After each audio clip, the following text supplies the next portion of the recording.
ॐ भूर्भुवः स्वः तत्सवितुर्वरेण्यं भर्गो देवस्य धीमहि धियो यो नः प्रचोदयात्। ओम शांति शांति शांति ही। नमस्ते मेरे प्यारे दोस्तों, ये भगवान श्री रामकृष्ण परमहंसा के वचनामृत का चौथा वीडियो है। ये वीडियो हम शुरू करते हैं परिच्छेद 8, दक्षिणेश्वर में केदार द्वारा आयोजित उत्सव। दक्षिणेश्वर के मंदिर से श्री रामकृष्ण केदार आदि भक्तों के साथ वार्तालाप कर रहे हैं। आज रविवार अमावस्या 13 अगस्त 1882 ईस्वी है। समय दिन के 5 बजे का होगा। श्री केदार चटर्जी का मकान हाली शहर में है। ये सरकारी अकाउंटेंट का काम करते थे। बहुत दिन ढाका में रहे। उसमें श्री विजय गोस्वामी उनके साथ सदा श्री रामकृष्ण के विषय में वार्तालाप करते थे। ईश्वर की बात सुनते ही उनकी आंखों में आंसू भर आते थे। वे पहले ब्राह्म समाज में थे। श्री रामकृष्ण अपने कमरे के दक्षिण वाले बरामदे में भक्तों के साथ बैठे हैं। राम, मनमोहन, सुरेंद्र, राखाल, भवनाथ मास्टर आदि अनेक भक्त उपस्थित हैं। केदार ने आज उत्सव किया है। सारा दिन आनंद से बीत रहा है। राम ने एक गायक बुलाया है। उन्होंने गाना गाया। गाने के समय श्री रामकृष्ण समाधि मगन होकर कमरे में छोटी खाट पर बैठे हैं। मास्टर तथा अन्य भक्तगण उनके पैरों के पास बैठे हैं। समाधि तत्व तथा सर्वधर्म समन्वय, हिंदू, मुसलमान और ईसाई। श्री रामकृष्ण वार्तालाप करते करते समाधि तत्व समझा रहे हैं। कह रहे हैं, सच्चिदानंद की प्राप्ति होने पर समाधि होती है। उसमें कर्म का त्याग हो जाता है। मैं गायक का नाम ले रहा हूँ। ऐसे समय यदि वे आकर उपस्थित होते हैं तो फिर उनका नाम लेने की क्या आवश्यकता। मधुमक्खी गुनगुन करती है कब तक? जब तक फूल पर नहीं बैठती। कर्म का त्याग करने से साधक का न बनेगा। पूजा, जप, तप, ध्यान, संध्या, कवच, तीर्थ आदि सभी करना होगा। ईश्वर प्राप्ति के बाद यदि कोई विचार करता है तो वह वैसा ही है जैसे मधुमक्खी मधु का पान करती हुई अस्फुट स्वर से गुनगुनाती रहे। गायक ने अच्छा गाना गाया था। श्री रामकृष्ण प्रसन्न हो गए। उससे कह रहे हैं, जिस मनुष्य में कोई बड़ा गुण है, जैसे संगीत, विद्या, उसमें ईश्वर की शक्ति विशेष रूप से वर्तमान है। गायक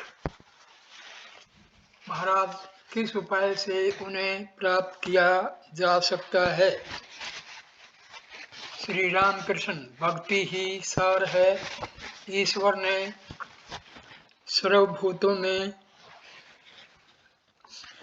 ईश्वर तो सर्वभूतों में विराजमान है।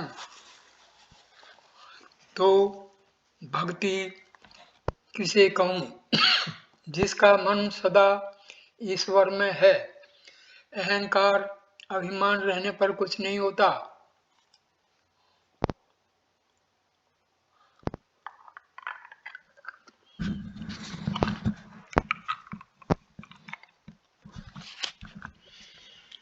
मैं रूपी टीले पर पानी जल नहीं ठहरता, लुढ़क जाता है। मैं यंत्र हूँ। केदार आदि भक्तों के प्रति सब मार्गों से उन्हें प्राप्त किया जा सकता है।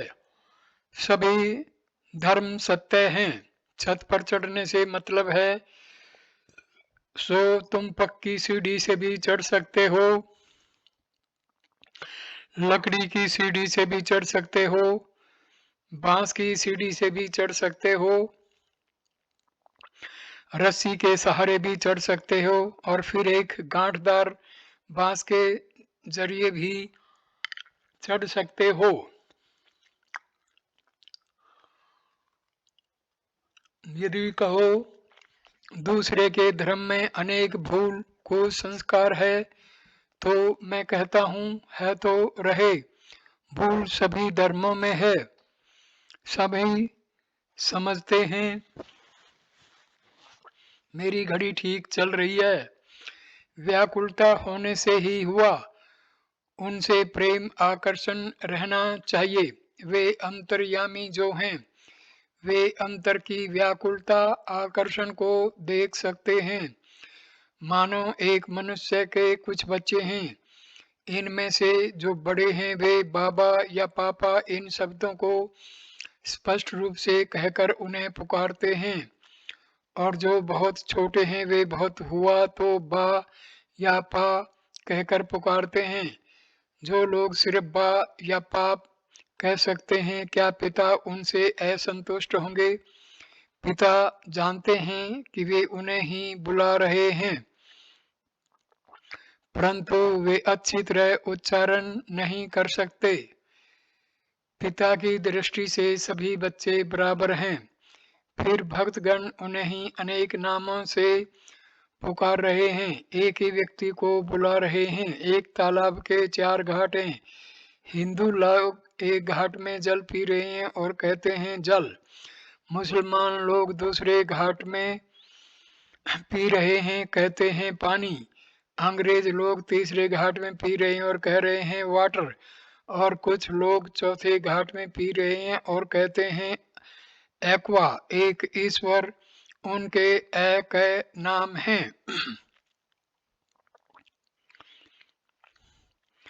परिच्छेद 9 दक्षिणेश्वर में भक्तों के साथ। श्री रामकृष्ण दक्षिणेश्वर मंदिर में भक्तों के साथ विराजमान हैं।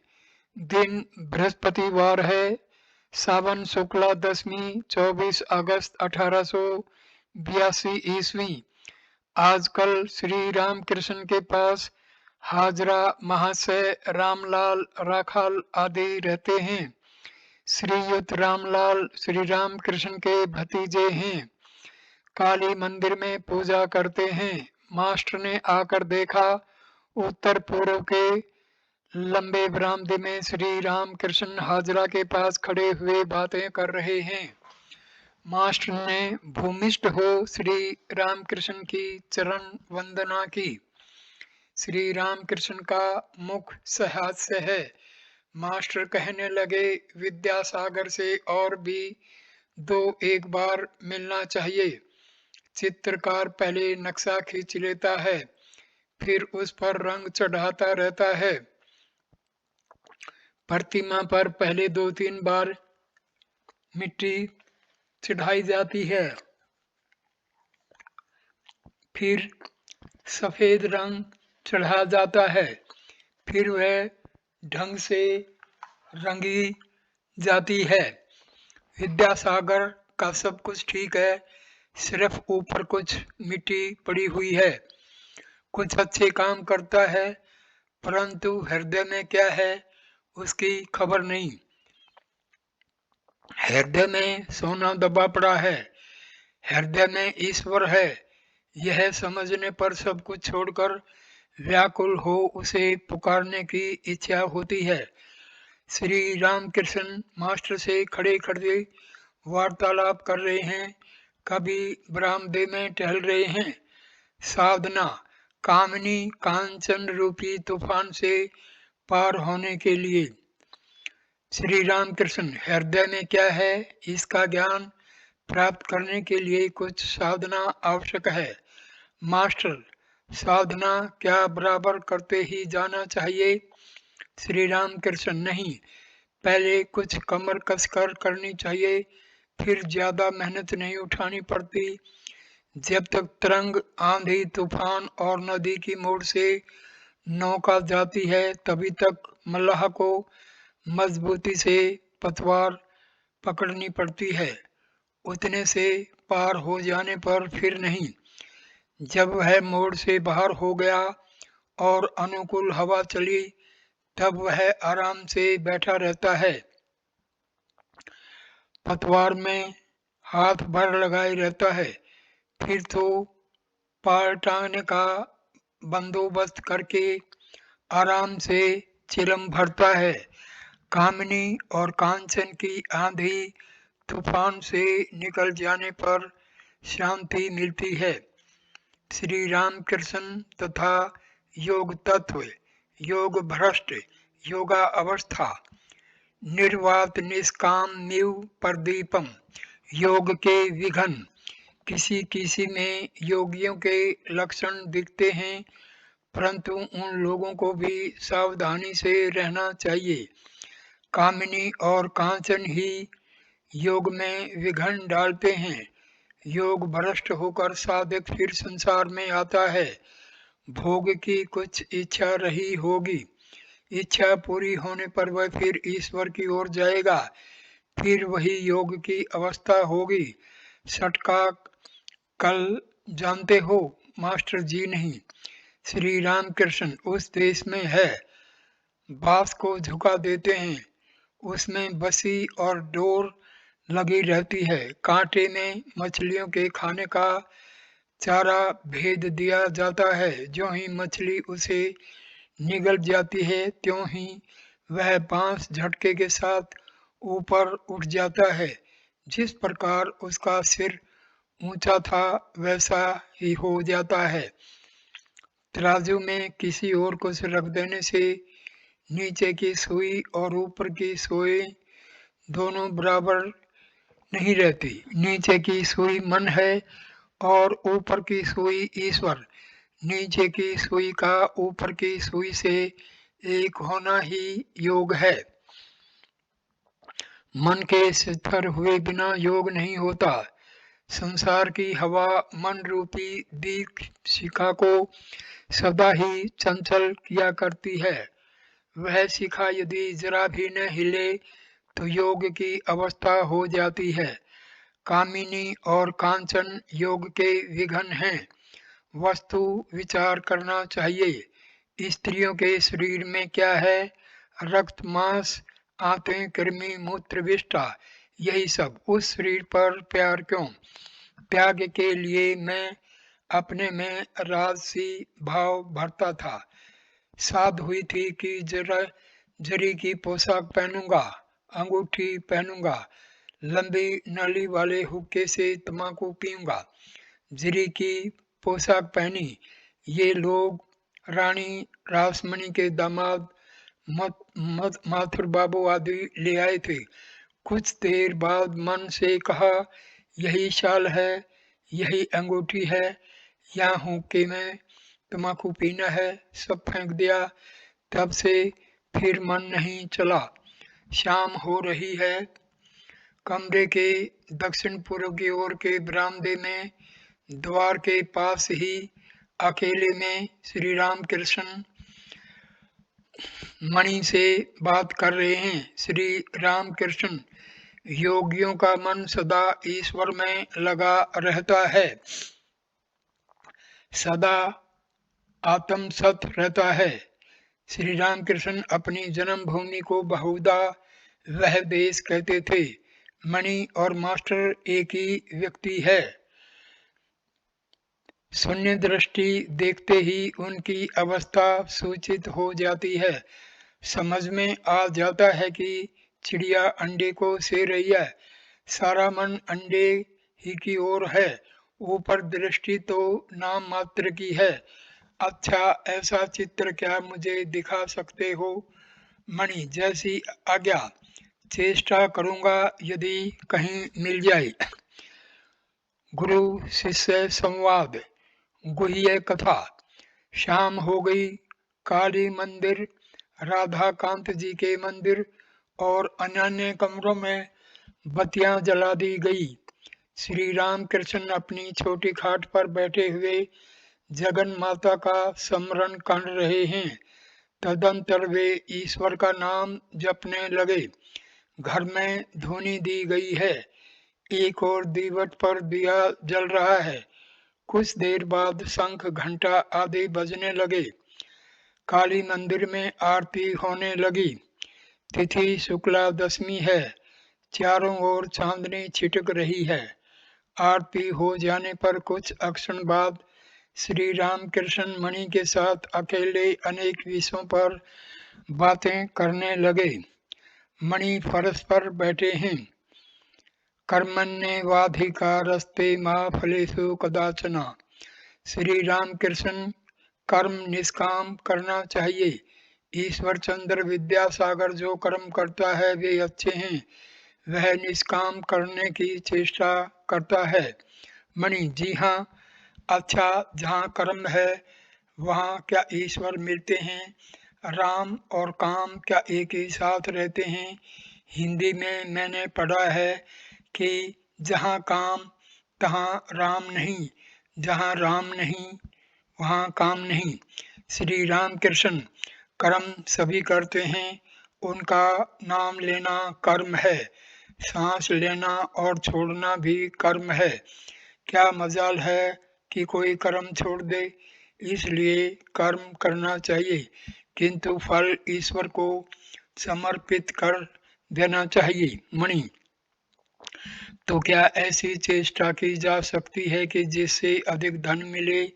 श्री रामकृष्ण, हाँ, की जा सकती है, किंतु यदि विद्या का परिवार हो तो अधिक धन कमाने का प्रयत्न करो, परंतु सदुपाय से। उद्देश्य उपार्जन नहीं है, ईश्वर की सेवा है। धन से यदि ईश्वर की सेवा होती है तो उस धन में दोष नहीं। मणि, घर वालों के प्रति कर्तव्य कब तक रहता है? श्री रामकृष्ण, उन्हें भोजन वस्त्र का अभाव न हो। संतान जब स्वयं समर्थ होगी तब भार ग्रहण की आवश्यकता नहीं। चिड़ियों के बच्चे जब खुद चुगने लगते हैं तब माँ के पास यदि खाने के लिए आते हैं तो माँ चोंच मारती है। मणि, कर्म कब तक करना चाहिए? श्री रामकृष्ण, फल होने पर फूल नहीं रह जाता। ईश्वर लाभ हो जाने से कर्म नहीं करना पड़ता, मन भी नहीं लगता। ज्यादा शराब पी लेने से मतवाला होश नहीं संभाल सकता। दुन्नी भर पीने से काम काज कर सकता है। ईश्वर की ओर जितना ही बढ़ोगे उतना ही वे कर्म घटाते रहेंगे। डरो मत। गृहस्थ की बहू के जब लड़का होने वाला होता है तब उसकी सास धीरे धीरे काम घटाती जाती है। 10वें महीने में काम छूने भी नहीं देती। लड़का होने पर वह उसी को लिए रहती है। जो कुछ कर्म है जहाँ वे समाप्त हो गए की चिंता दूर हो गई। गृहिणी घर का सारा काम काज समाप्त करके जब कहीं बाहर निकलती है तब जल्दी नहीं लौटती, बुलाने पर नहीं आती। ईश्वर लाभ तथा ईश्वर दर्शन का अर्थ। मणि, अच्छा, ईश्वर लाभ के क्या माने हैं? ईश्वर दर्शन किसे कहते हैं और किस तरह होता है? श्री रामकृष्ण, वैष्णव कहते हैं कि ईश्वर मार्ग के पथिक 4 प्रकार के होते हैं: प्रवर्तक, साधक, सिद्ध और सिद्ध असिद्ध। जो पहले ही पहला मार्ग पर आया है वह प्रवर्तक है। जो भजन पूजन जप ध्यान नाम गुण कीर्तन आदि करता है वह साधक है। जिसे ईश्वर के अस्तित्व का अनुभव मात्र हुआ है वो सिद्ध है। उसकी वेदांत में एक उपमा है। वह यह है कि अंधेरे में घर में बाबूजी सो रहे हैं। कोई टटोल कर उन्हें खोज रहा है। कोच पर हाथ जाता है तो वह मन ही मन कह उठता है, यह नहीं है। झरोखा छू जाता है तो भी कह उठता है, यह नहीं है। दरवाजे में हाथ लगता है तो यह भी नहीं है। नेति नेति नेति। अन्य में जब बाबूजी की देह पर हाथ लगा तो कहा, यह बाबूजी यह है, अर्थात अस्थि का बोध हुआ। बाबूजी को प्राप्त तो किया किंतु भली भांति जान पहचान नहीं हुई। एक दर्जे के और लोग हैं जो सिद्धों में सिद्ध कहलाते हैं। बाबूजी के साथ यदि विशेष वार्तालाप हो तो वह एक और ही अवस्था है। यदि ईश्वर के साथ प्रेम भक्ति द्वारा विशेष परिचय हो जाए तो दूसरी ही अवस्था हो जाती है। जो सिद्ध है उसने ईश्वर को पाया तो है, किंतु जो सिद्धों में सिद्ध है उसका ईश्वर के साथ विशेष परिचय हो गया है, परंतु उनको प्राप्त करने की इच्छा हो तो एक न एक भाव का सहारा लेना पड़ता है, जैसे शांत, दास्य, सख्य, वात्सल्य या मधुर। शांत भाव ऋषियों का था, उनमें भोग की कोई वासना न थी, ईश्वर निष्ठा थी। जैसी पति पर स्त्री की होती है, वह यह समझती है कि मेरे पति कंदर्प हैं। दास्य जैसे हनुमान का काम काज करते समय सिंह तुल्य, स्त्रियों का भी दास्य भाव होता है, पति की हृदय खोलकर सेवा करती हैं। माता में भी यह भाव कुछ कुछ रहता है, यशोदा में था। सख्य मित्र भाव, आओ पास बैठो, सुदामा आदि श्री कृष्ण को कभी झूठे फल खिलाते थे, कभी कंधे पर चढ़ते थे। वात्सल्य जैसे यशोदा का, स्त्रियों में भी कुछ कुछ होता है, स्वामी को खिलाते समय मानव जी काट कर रख देती हैं। लड़का जब भरपेट भोजन कर लेता है तभी माँ को संतोष होता है। यशोदा कृष्ण को खिलाने के लिए मक्खन हाथ में लिए घूमती फिरती थी। मधुर जैसे श्री राधिका का, स्त्रियों का भी मधुर भाव है। इस भाव में शांत, दास्य, सख्य, वात्सल्य सब भाव हैं। मणि क्या ईश्वर के दर्शन इन्हीं नेत्रों से होते हैं? श्री राम कृष्ण चरम चक्षु से उन्हें कोई नहीं देख सकता। साधना करते करते शरीर प्रेम का हो जाता है, आंखें प्रेम की, कान प्रेम की, उन्हीं आंखों से वे दिख पड़ते हैं, उन्हीं कानों से उनकी वाणी सुन पड़ती है, और प्रेम का लिंग और योनि भी होती है। यह सुनकर मणि खिलखिलाकर हंस पड़े। श्री रामकृष्ण जरा भी नाराज न होकर फिर कहने लगे, श्री रामकृष्ण इस प्रेम के शरीर में आत्मा के साथ रमण होता है। मणि फिर गंभीर हो गई। श्री रामकृष्ण ईश्वर को बिना खूब प्यार किए दर्शन नहीं होते। खूब प्यार करने से चारों ओर ईश्वर ही ईश्वर देखते हैं। जिसे पीलिया हो जाता है उसे चारों ओर पीला दिखाई पड़ता है। तब मैं वही हूँ यह बोध भी हो जाता है। मतवाले का नशा जब खूब चढ़ जाता है तब वह कहता है मैं ही काली हूँ। गोपियाँ प्रेमोन्मत्त होकर कहने लगी, मैं ही कृष्ण हूँ। दिन रात उन्हीं की चिंता करने से चारों ओर वे ही दिख पड़ते हैं। जैसे थोड़ी देर दीप शिखा की ओर ताकते रहो तो फिर चारों ओर सब कुछ शिखा में ही दिखाई देता है। क्या ईश्वर दर्शन मस्तिष्क का भ्रम है? संशयात्मा विनश्यति। मणि सोचते हैं कि वह शिखा तो सत्य शिखा है ही नहीं। अंतर्यामी श्री रामकृष्ण कहने लगे, चैतन्य की चिंता करने से कोई अचेत नहीं हो जाता। शिवनाथ ने कहा था, ईश्वर की बार बार चिंता करने से लोग पागल हो जाते हैं। मैंने उससे कहा, चैतन्य की चिंता करने से कोई कभी कोई चैतन्यहीन होता है? मणि जी समझा, यह तो किसी अनित्य वस्तु की, अनित्य विषय की चिंता है ही नहीं। जो नित्य और चेतन है उनमें मन लगाने से मनुष्य अचेत क्यों होने लगा? श्री रामकृष्ण प्रसन्न होकर, यह उनकी कृपा है, बिना उनकी कृपा के संदेश भंजन नहीं होता। आत्म दर्शन के बिना संदेह दूर नहीं होता। उनकी कृपा होने पर फिर कोई भय की बात नहीं रह जाती। पुत्र यदि पिता का हाथ पकड़कर चले तो गिर भी सकता है, परंतु यदि पिता पुत्र का हाथ पकड़े तो फिर गिरने का कोई भय नहीं। वे यदि कृपा करके संशय दूर कर दें और दर्शन दें तो फिर कोई दुख नहीं, परंतु उन्हें पाने के लिए खूब व्याकुल होकर पुकारना चाहिए, साधना करनी चाहिए, तब उनकी कृपा होती है। पुत्र को दौड़ते हाँफते देखकर माता को दया आ जाती है।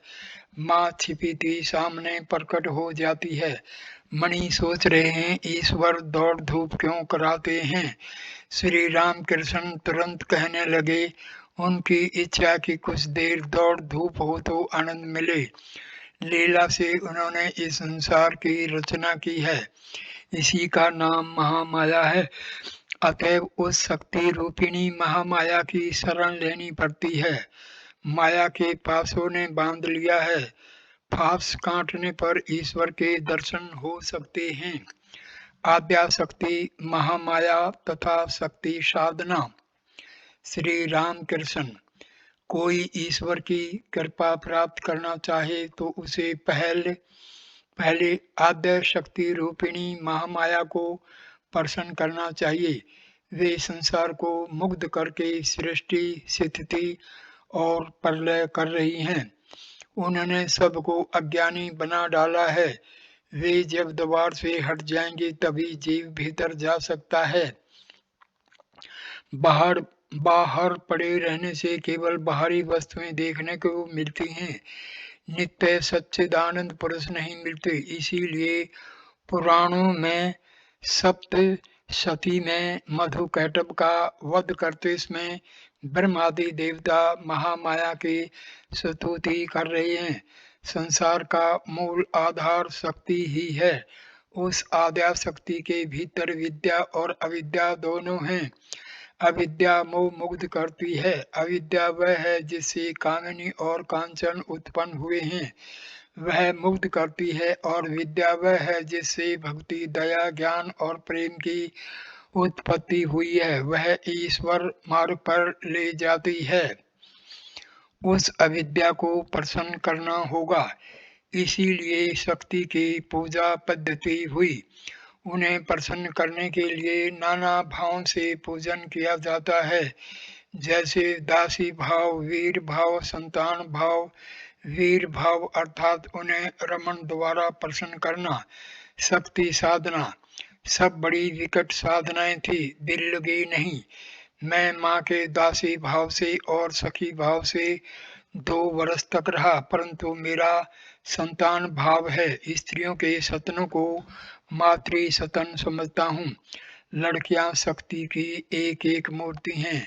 पश्चिम में विवाह के समय वर के हाथ में छुरी रहती है। बंगाल में श्रोता अर्थात उस शक्ति रूपिणी कन्या की सहायता से वर महापाश काट सकेगा, वह वीर भाव है। मैंने वीर भाव से पूजा नहीं की, मेरा संतान भाव था। कन्या शक्ति स्वरूपा है। विवाह के समय तुमने नहीं देखा, वह अहमक की तरह पीछे बैठा रहता है, परंतु कन्या निशंक रहती है। ईश्वर दर्शन तथा ऐहिक ज्ञान या अपरा विद्या। ईश्वर लाभ करने पर उनके बाहरी ऐश्वर्य संसार के ऐश्वर्य को भक्त भूल जाता है। उन्हें देखने से उनके ऐश्वर्य की बात याद नहीं आती। दर्शनानंद में मगन हो जाने पर भक्त का हिसाब किताब नहीं रह जाता। नरेंद्र को देखने पर तेरा नाम क्या है, तेरा घर कहाँ है, यह कुछ पूछने की जरूरत नहीं रहती, पूछने का अवसर ही कहाँ है। हनुमान से किसी ने पूछा आज कौन सी तिथि है। हनुमान ने कहा भाई मैं दिन तिथि नक्षत्र कुछ नहीं जानता, मैं केवल श्री राम का स्मरण किया करता हूँ। परिच्छेद 10 दक्षिणेश्वर में अंतरंग भक्तों के साथ। 1 श्री राम कृष्ण की प्रथम परमोन प्रेमोन्माद अवस्था। आज श्री रामकृष्ण बड़े आनंद में हैं। दक्षिणेश्वर काली मंदिर में नरेंद्र आए हैं और भी कुछ अंतरंग भक्त हैं। नरेंद्र ने यहाँ आकर स्नान किया और प्रसाद पाया। आज आश्विन की शुक्ला चतुर्थी है, 16 अक्टूबर 1882 सोमवार। आगामी गुरुवार को सप्तमी है, दुर्गा पूजा होगी। श्री राम कृष्ण के पास राखाल, रामलाल और हाजरा है। नरेंद्र के साथ एक दो और ब्राह्मण लड़के आए हैं। आज मास्टर भी आए हैं। नरेंद्र ने श्री राम कृष्ण के पास ही भोजन किया। भोजन हो जाने पर श्री राम कृष्ण ने अपने कमरे में बिस्तर लगा देने को कहा, जिस पर नरेंद्र आदि भक्त विशेषकर नरेंद्र आराम करेंगे। चटाई के ऊपर रजाई और तकिए लगाए गए हैं। श्री राम कृष्ण भी बालक की भांति नरेंद्र के पास बिस्तर पर बैठे हैं। भक्तों से, विशेषकर नरेंद्र से और उन्हीं की ओर मुंह करके हंसते हुए बड़े आनंद से बातचीत कर रहे हैं। अपनी अवस्था और अपने चरित्र का बातों बातों में वर्णन कर रहे हैं। श्री राम कृष्ण नरेंद्र आदि भक्तों से, मेरी इस अवस्था के बाद मुझे केवल ईश्वरी बातें सुनने की व्याकुलता होती थी। भागवत, अध्यात्म, रामायण, महाभारत, कहाँ इनका पाठ हो रहा है, यही सब ढूंढता फिरता था। आर्यादाह के कृष्ण किशोर के पास अध्यात्म रामायण सुनने जाया करता था। कृष्ण किशोर का कैसा विश्वास है, वह वृंदावन गया था। वहां एक दिन उसे प्यास लगी। कुएं के पास जाकर उसने देखा कि एक आदमी खड़ा है। पूछने पर उसने जवाब दिया, मैं नीच जाति का हूँ और आप ब्राह्मण, मैं कैसे आपको पानी निकाल दूं? कृष्ण किशोर ने कहा, तू कह शिव, शिव शिव कहने से ही तू शुद्ध हो जाएगा। उसने शिव शिव कहकर पानी ऊपर निकाला। वैसा निष्ठावान ब्राह्मण होकर भी उसने वही जल पिया। कैसा विश्वास है। आर्यदह के घाट पर एक साधु आया था। उसने सोचा कि एक दिन देखने जाएंगे। काली मंदिर में मैंने हलधारी से कहा, कृष्ण किशोर, हम साधु दर्शन को जाएंगे, तुम चलोगे? हलधारी ने कहा, एक मिट्टी का पिंजरा देखने जाने से क्या होगा? हलधारी गीता और वेदांत पढ़ता था ने, इसी से उसने साधु शरीर को मिट्टी का पिंजरा बताया। मैंने जाकर कृष्ण किशोर से वह बात कही तो वह बड़े क्रोध में आ गया। उसने कहा, क्या हलधारी ने ऐसी बात कही है? जो ईश्वर चिंतन करता है, राम चिंतन करता है और जिसने उसी उद्देश्य से सर्व त्याग किया है, क्या उसका शरीर मिट्टी का पिंजरा ठहरा? हलधारी नहीं जानता कि भक्त का शरीर चिन्ह में होता है। उसे इतना क्रोध आ गया था कि काली मंदिर में फूल तोड़ने आया करता था, पर हलधारी से भेंट होने पर मुंह फेर लेता था, उससे बोलता तक न था। उसने मुझसे कहा था, तुमने जनेऊ क्यों फेंक दिया? जब मेरी यह अवस्था हुई तब आसमान की आंधी की तरह एक भाव आकर वह सब कुछ न जाने कहाँ उड़ा ले गया। कुछ पता ही न चला। पहले की एक भी निशानी न रही।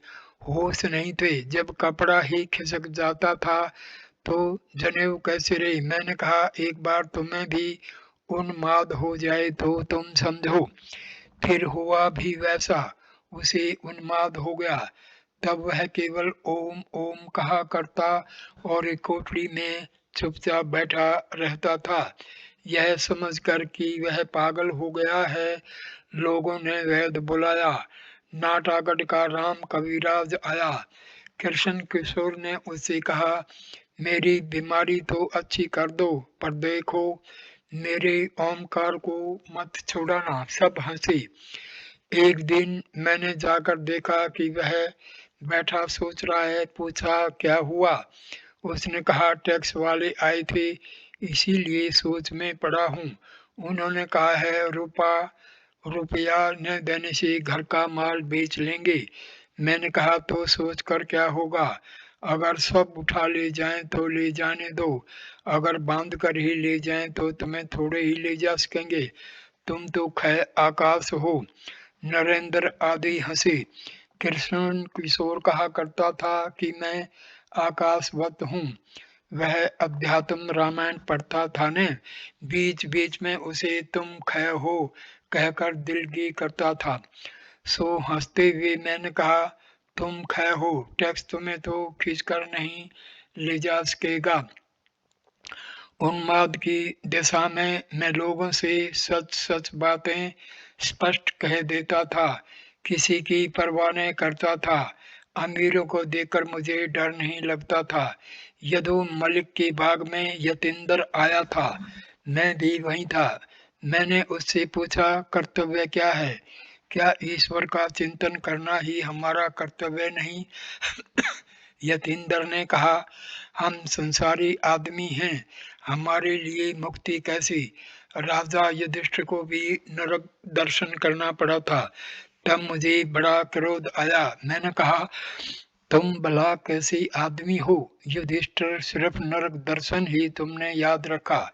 युधिष्ठिर का सत्य वचन, अक्षमा, धैर्य, विवेक, वैराग्य, ईश्वर की भक्ति, यह सब बिल्कुल याद नहीं आता। और भी बहुत कुछ कहने जाता था, पर हृदय ने मेरा मुंह दबा लिया। थोड़ी बाद यतींद्र यह कहकर कि जरा काम है चला गया। बहुत दिनों बाद मैं कप्तान के साथ सुरेंद्र ठाकुर के घर गया था। सुरेंद्र ठाकुर के घर गया था। उसे देखकर मैंने कहा तुम्हें राजा वाजा कह नहीं सकूंगा, क्योंकि वह झूठ बात होगी। उसने मुझसे थोड़ी बातचीत की। फिर मैंने देखा कि साहब लोग आने जाने लगे। वह रजोगुणी आदमी है, बहुत कामों में लगा रहता है। यतींद्र को खबर भेजी गई। उसने जवाब दिया मेरे गले में दर्द हुआ है। उस उन्माद की दिशा में एक दूसरे दिन वराहनगर के घाट पर मैंने देखा कि जय मुखर्जी जप कर रहा है, पर अनमना होकर। तब मैंने पास जाकर 2 थप्पड़ लगा दिए। एक दिन रासमणी दक्षिणेश्वर में आई, काली माता के दर्शन में आई। वह पूजा के समय आया करती और मुझसे 1-2 गीत गाने को कहती। मैं गीत गा रहा था, देखा कि वह अनमनी होकर फूल चुन रही है। बस 2 थप्पड़ जमा दिए, तब होश संभाल कर हाथ बांधे रही। हलधारी से मैंने कहा भैया यह कैसा स्वभाव हो गया, क्या उपाय करूं? फिर माँ को पुकारते पुकारते वह स्वभाव दूर हुआ। काशी में विषय संबंधी चर्चा सुनकर श्री रामकृष्ण का रुदन। उस अवस्था में ईश्वरीय प्रसंग के सिवाय और कुछ अच्छा नहीं लगता था। वैश्विक चर्चा होते सुनकर मैं बैठा रोया करता था। जब मथुरा बाबू मुझे अपने साथ तीर्थों को ले गए, तब थोड़ी दिन हम वाराणसी में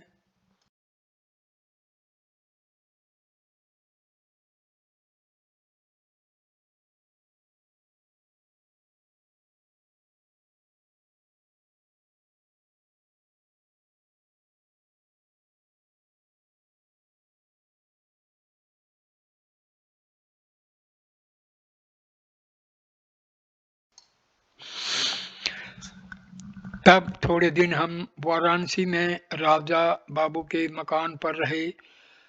माथुर बाबू के साथ बैठ कर खाने में बैठा था और राजा बाबू थे। मैंने देखा कि वे सांसारिक बातें कह रहे हैं। इतने रुपए का नुकसान हुआ है, ऐसी ऐसी बातें। मैं रोने लगा। कहा माँ मुझे यहाँ कहाँ लाई? मैं रासमणी के मंदिर में कहीं अच्छा था। तीर्थ करने को आते हुए भी वे ही कामनी कांचन की बातें। पर वहां दक्षिणेश्वर में तो विशेष चर्चा सुननी नहीं पड़ती थी। श्री रामकृष्ण ने भक्तों से, विशेषकर नरेंद्र से, जरा आराम लेने के लिए कहा और आप भी छोटे तख्त पर थोड़ा आराम करने चले गए। नरेंद्र आदि के साथ कीर्तनानंद, नरेंद्र का प्रेमालिंगन। तीसरा पहर हुआ है। नरेंद्र गाना गा रहे हैं। राखाल, लाठू, मास्टर नरेंद्र के ब्रह्म मित्र, प्रिय, हाजरा आदि सब हैं। नरेंद्र ने कीर्तन गाया, मृदंग बजने लगा। भावार्थ: ए मन तो चिदघन हरि का दर्शन चिंतन कर, उनकी मोहन मूर्ति की कैसी अनुपम छटा है। वह श्री हरि भक्तों का हृदय धन, उसकी सौहृदय सुषमा कोटवधी चंद्रमाओं को लज्जित करेगी। उनके लावण्य दर्शन से प्राण पुलकित हो जाते हैं। हथकमलासन से उसके श्री चरणों का चिंतन कर शांति पूर्ण मन से तथा प्रेम नेत्रों से उस अपरूप प्रिय दर्शन कर भक्ति के आवेग से उस चिदानंद रस में चिर मगन हो जा।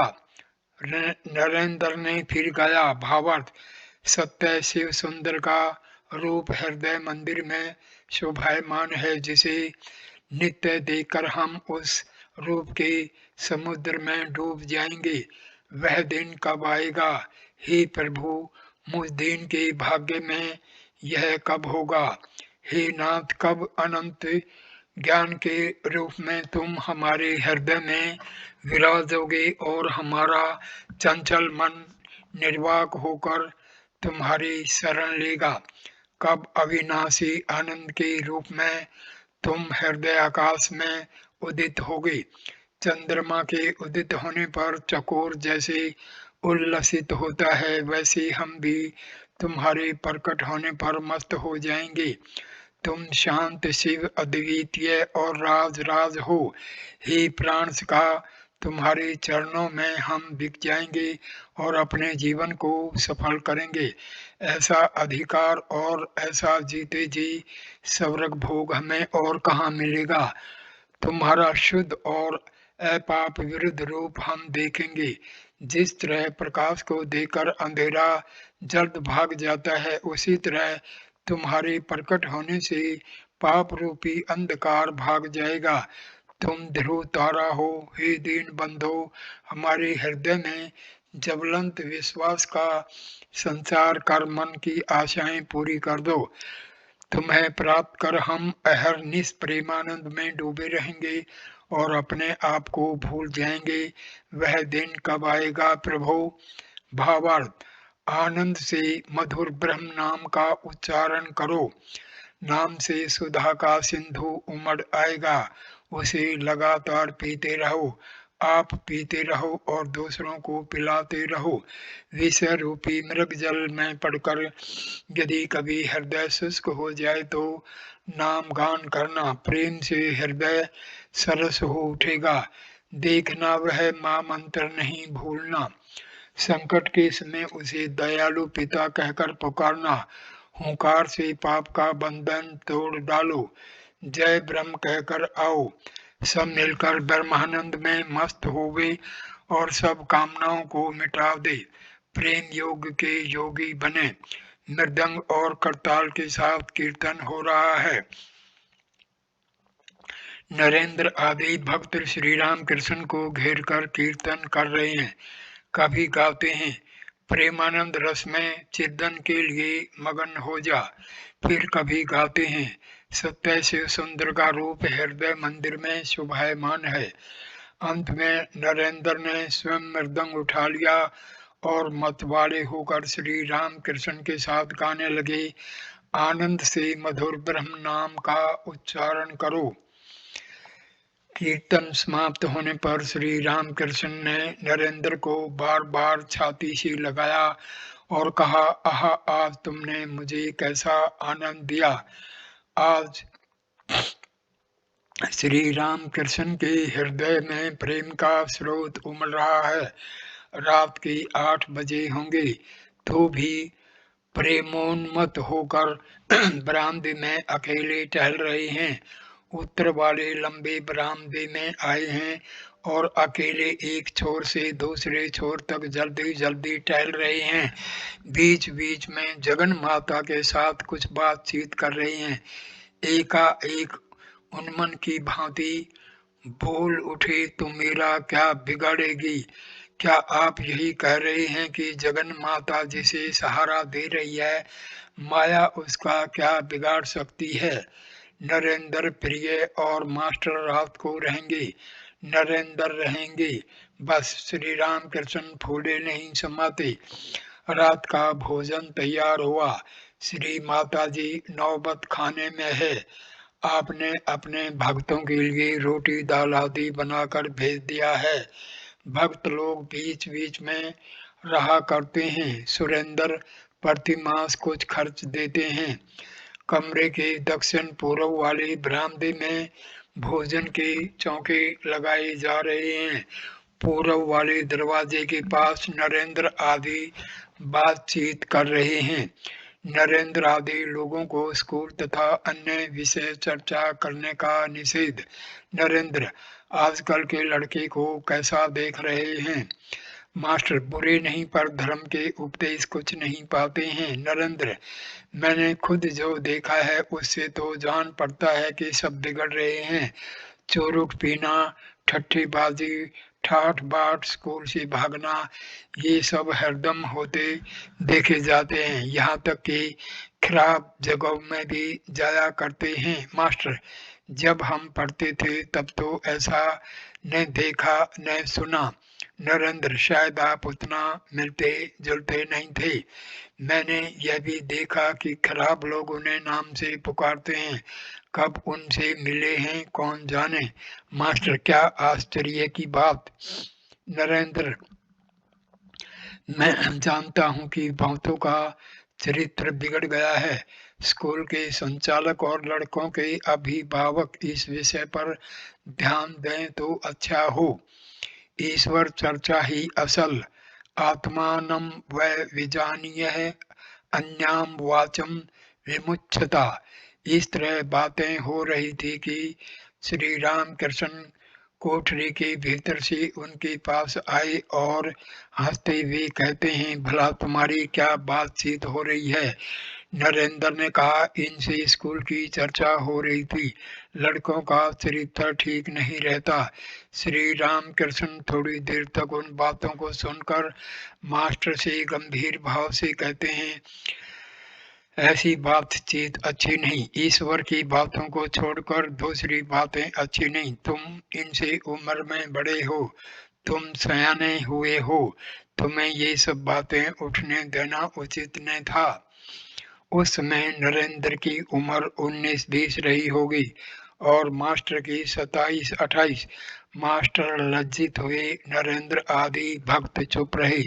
श्री राम कृष्ण खड़े होकर हंसते हुए नरेंद्र आदि भक्तों को भोजन कराते हैं। आज उनको बड़ा आनंद हुआ है। भोजन के बाद नरेंद्र आदि भक्त श्री राम कृष्ण के कमरे में फर्श पर बैठे विश्राम कर रहे हैं और श्री राम कृष्ण से बातें कर रहे हैं। आनंद का मेला सा लग गया है। बातों बातों में श्री राम कृष्ण नरेंद्र से कहते हैं, चिदाकाश में पूर्ण प्रेमचंद्र का उदय हुआ, जरा इस गाने को तो गा। नरेंद्र ने गाना शुरू किया। साथ ही अन्य भक्त मृदंग और करताल बजाने लगे। गीत का आशय इस प्रकार था, चिदाकाश में पूर्ण प्रेमचंद्र का उदय हुआ, क्या ही आनंद पूर्ण प्रेम सिंधु उमड़ आया। जय दया में, जय दया में, जय दया में, चारों ओर भक्त रूपी ग्रह जगमगाते हैं।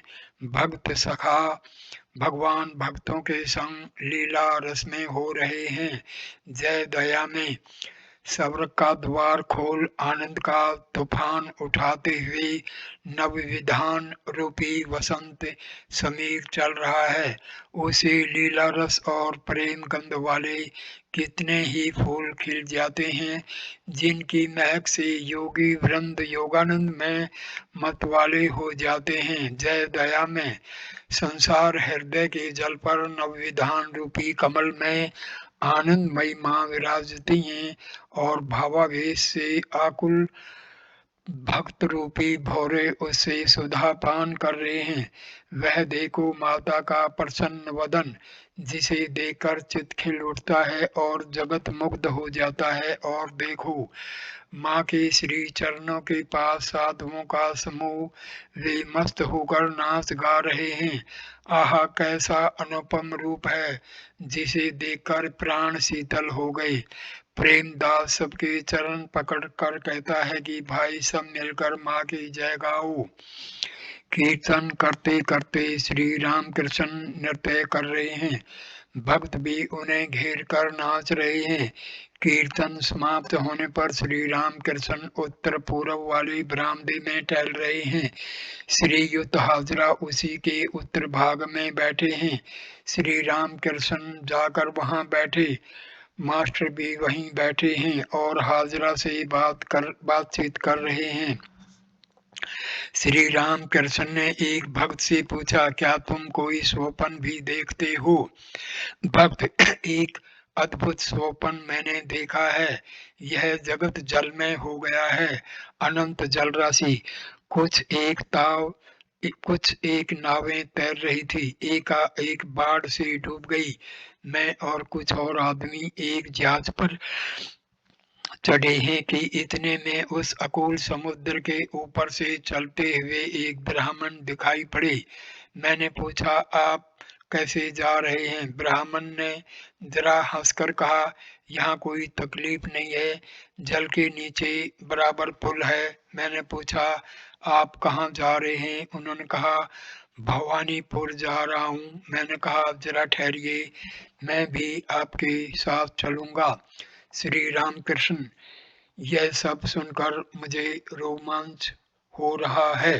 भक्त, ब्राह्मण ने कहा, मुझे अब फुर्सत नहीं है, तुम्हें उतरने में देर लगेगी। मैं चलता हूँ, यह रास्ता देख लो, तुम पीछे आना।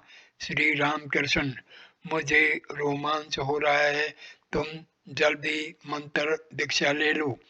रात के 11 बज गए हैं। नरेंद्र आदि भक्त श्री रामकृष्ण के कमरे में फर्श पर बिस्तर पर लगाकर लेट गए। तीसरा, नींद खुलने पर भक्तों में से कोई कोई देखते हैं कि सवेरा हुआ है। 17 अक्टूबर 1882 मंगलवार।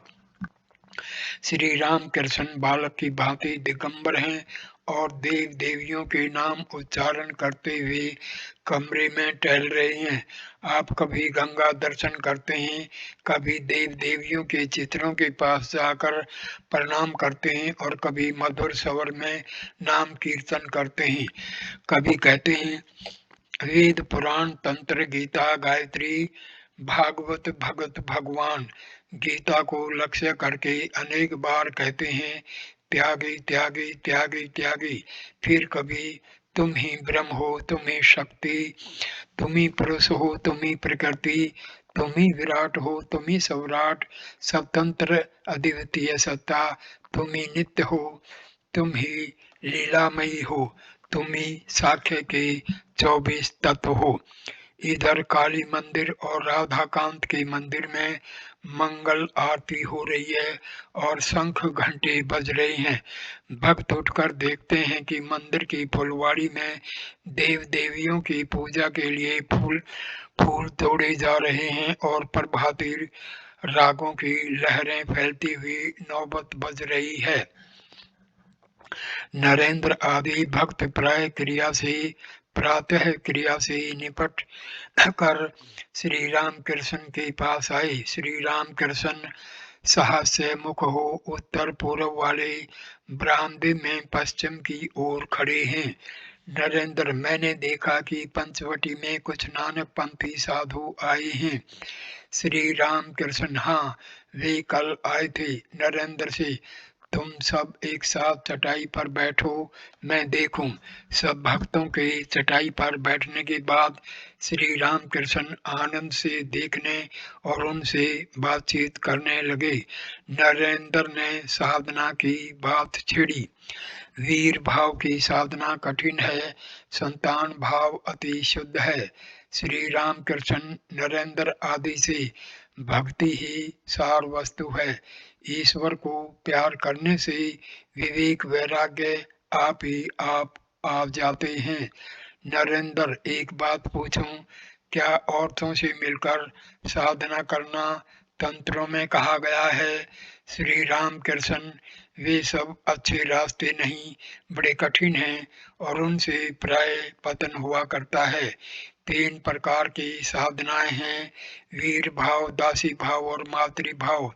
मेरी मातृभाव की साधना है, दासी भाव भी अच्छा है, वीर भाव की साधना बड़ी कठिन है, संतान भाव बड़ा शुद्ध भाव है। नानक पंथी साधुओं ने आकर श्री रामकृष्ण को नमो नारायण कहकर अभिवादन किया। श्री रामकृष्ण ने उनसे बैठने को कहा। ईश्वर के लिए सभी कुछ संभव है। श्री रामकृष्ण कहते हैं, ईश्वर के लिए कुछ भी असंभव नहीं, उनका यथार्थ स्वरूप कोई नहीं बता सकता, सभी संभव है। 2 योगी थे, ईश्वर की साधना करते थे। नारद ऋषि जा रहे थे, उनका परिचय पाकर एक ने कहा, तुम नारायण के पास से आते हो, वे क्या कर रहे हैं? नारद जी ने कहा, मैं देख आया कि वे एक सुई के छेद में ऊंट हाथी घुसाते हैं और फिर निकालते हैं। उस पर एक ने कहा, इसमें आश्चर्य ही क्या है, उनके लिए सभी संभव है। पर दूसरे ने कहा, भला ऐसा कभी हो सकता है, तुम वहां गए ही नहीं, दिन के 9 बजे होंगे। श्री रामकृष्ण अपने कमरे में बैठे हैं।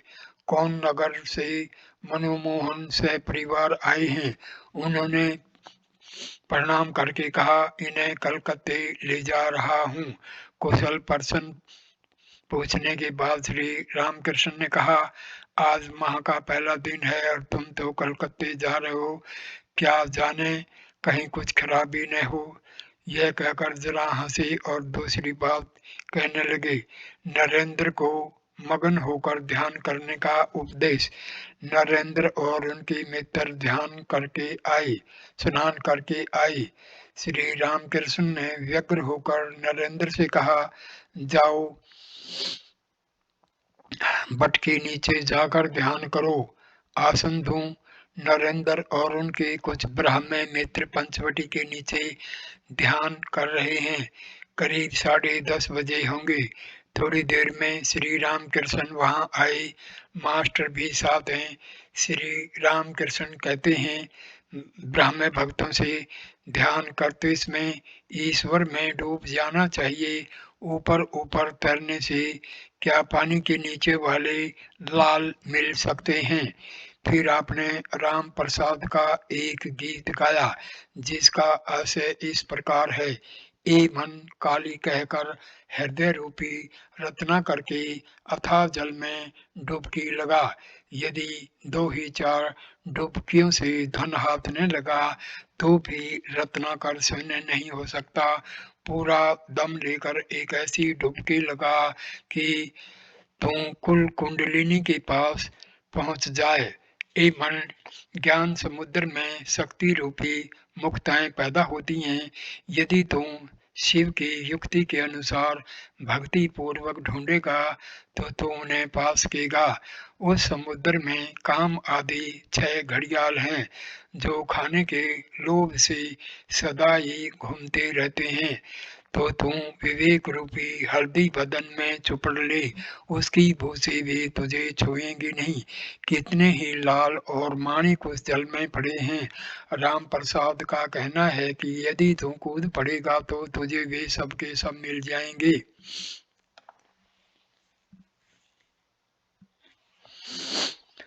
इस वीडियो को मैं यहीं विराम देता हूँ। अगला 5वां वीडियो हम शुरू करेंगे ब्राह्मण समाज व्यक्तित्व और समाज संस्कार सोशल रिफॉर्म्स। पहले ईश्वर लाभ, उसके बाद लोक शिक्षा। धन्यवाद मेरे दोस्तों। नमस्कार। नमस्कार। वीडियो देखने के लिए धन्यवाद। नमस्कार। नमस्कार।